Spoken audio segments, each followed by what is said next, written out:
those with a certificate 4 who want to update to an even higher qualification, in this case the Diploma of Vocational Education and Training, or the dual diploma with the Training Design and Development diploma as well, then we offer it in a way that extends your professional development. Rather than sitting on a 10-day course and then have 6 to 12 months to get your assessments in, and let's face it, most people do not do that. They give up because of work pressures and they forget what they learned 8 months ago.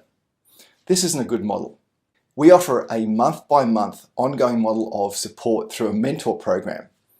Each month you tackle a new unit of competency, you apply it in your workplace, and you provide the evidence from that workplace. This ticks off your box as a professional development activity, as well as gains you a very, very important diploma or diplomas at the end of it. For more information, come to our website or simply email us. We hope to hear from you soon.